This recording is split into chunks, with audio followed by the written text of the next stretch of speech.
Tarik ulur RUU Terorisme, dialog kita lanjutkan kembali masih bersama anggota Pansus Anti Terorisme Arsul Sani, dan melalui sambungan telepon sudah bersama kita Koordinator Peneliti dari Imparsial Ardi Manto. Selamat pagi Mas Ardi. Selamat pagi Mas Rudi. Mas Ardi, ini kalau ya, selamat pagi. Mas Ardi, ini kalau kita bicara soal RUU anti terorisme, di segmen awal tadi kita sempat bahas perlunya komisi pengawas ya Pak ya. Apapun bentuknya, tapi fungsi pengawasan terhadap apa yang dilakukan oleh Polri dalam hal ini Densus 88 itu menjadi urgen. Gimana Mas Anda melihatnya?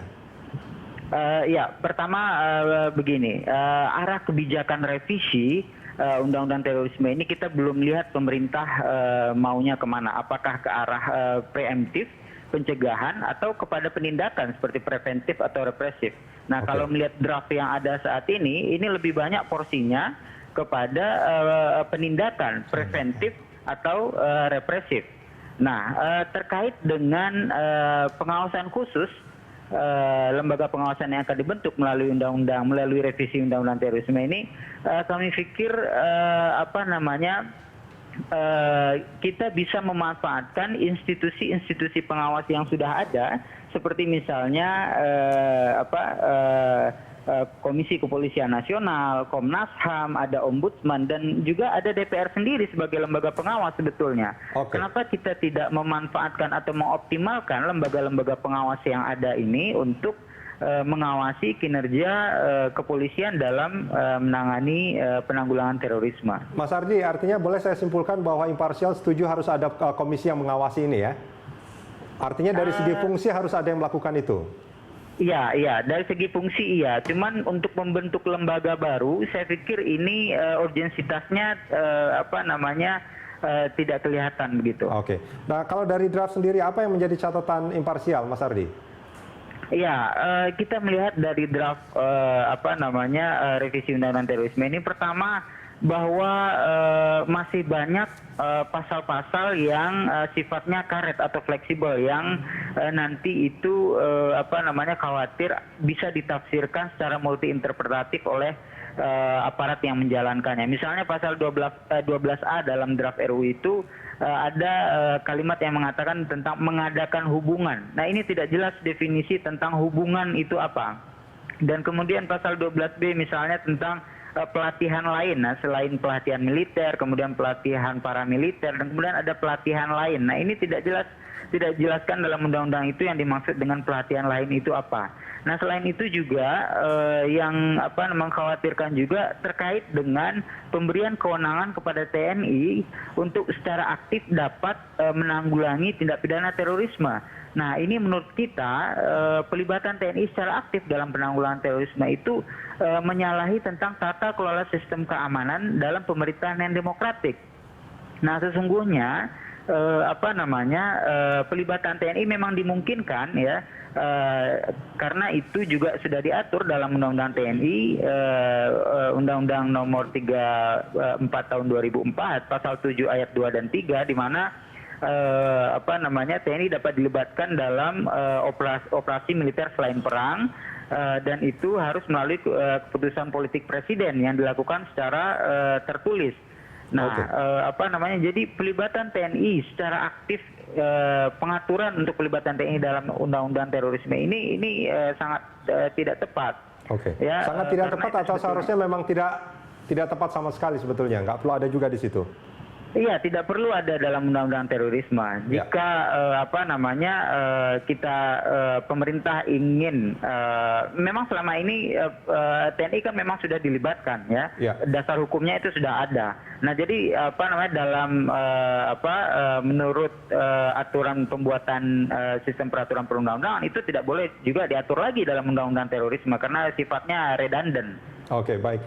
Mas Ardi, ini kalau tadi Anda mengatakan ada pasal-pasal karet ini seperti mengadakan hubungan dan pelatihan lain yang tidak jelas, itu sebetulnya perlu penafsiran ulang. Apa sih yang dikhawatirkan dengan ini? Ada potensi apa sebetulnya yang dikhawatirkan oleh Imparsial?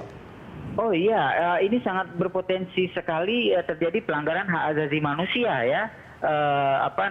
Misalnya terkait dengan mengadakan hubungan, klausul mengadakan hubungan. Ini hubungan seperti apa? Apakah termasuk hubungan keluarga atau hubungan pertemanan atau kemudian ada kontak telepon, ini kan tidak jelas. Baik. Orang yang diduga ya mengadakan hubungan dengan terorisme itu bisa dipidana dengan tindak pidana terorisme. Kemudian pelatihan lain juga, misalnya klausul pelatihan lain ini kan tidak jelas. Apa yang dimaksud dengan pelatihan lain? Misalnya ada mahasiswa melakukan pelatihan begitu ya, terkait dengan membangun sistem gerakan mahasiswa, dan ini bisa dikategorikan juga masuk dalam bisa dipidana dengan pasal Undang-Undang Tindak Pidana Terorisme ini. Artinya sebetulnya kalau ada penafsiran atau penjelasan tentang pasal-pasal itu ini nggak jadi masalah dong, Mas Ardi? Iya. Itu undang-undang itu sifatnya harus jelas, harus rigid. Bang Arsul tahu lex scripta, lex stricta ya. Itu harus kita pahami. Tidak boleh ada satu pasal dalam undang-undang itu yang bersifat karet ya. Baik. Oke. Pak Arsul. Iya. Ini ada beberapa hal sebetulnya yang menjadi catatan dari ada pasal-pasal yang disebut pasal-pasal karet tadi. Betul. Juga pelibatan TNI yang aktif. Ini kata aktif juga ini kan bisa ditafsirkannya luar biasa kemana-mana ini. Ya, jadi saya kira memang kewajiban kami di Pansus untuk mengkritisi. Artinya kan memang sebuah rumusan hukum, rumusan pasal, terutama yang menyangkut pasal pidana ya, perbuatan yang bisa dipidanakan. Ini kan normanya kan harus jelas. Tidak boleh bias, tidak boleh bisa ditarik, ditafsirkan ke sana, ditafsirkan ke sini. Nah itu bisa kita lakukan dengan cara dua hal. Yaitu rumusan yang ada di dalam RUU itu memang kita perbaiki total, atau paling tidak itu di dalam penjelasan pasal itu diberikan penjelasannya. Apa yang masuk dalam lingkup tadi, misalnya hubungan.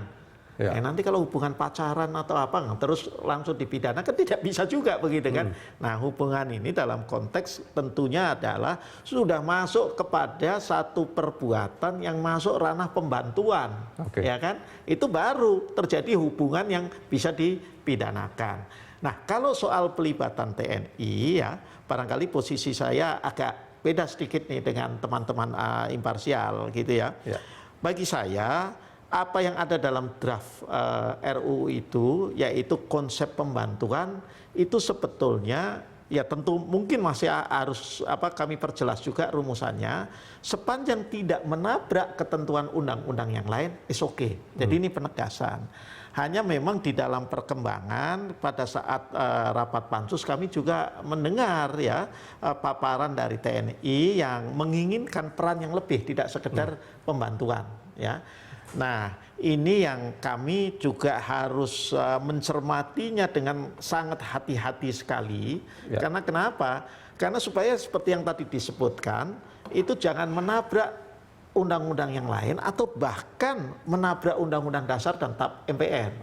Karena domain utama Polri dan domain utama TNI itu sudah diatur. Baik dalam Undang-Undang Dasar pasal 30 ayat 4 ya, kalau untuk domain Polri itu, dan juga di dalam TAP MPR nomor 7 tahun 2000 kalau tidak salah. Kita jeda sebentar, kita akan lanjutkan di segmen berikut. Mas Ardi, kita jeda sebentar, kita akan lanjutkan di segmen terakhir nanti.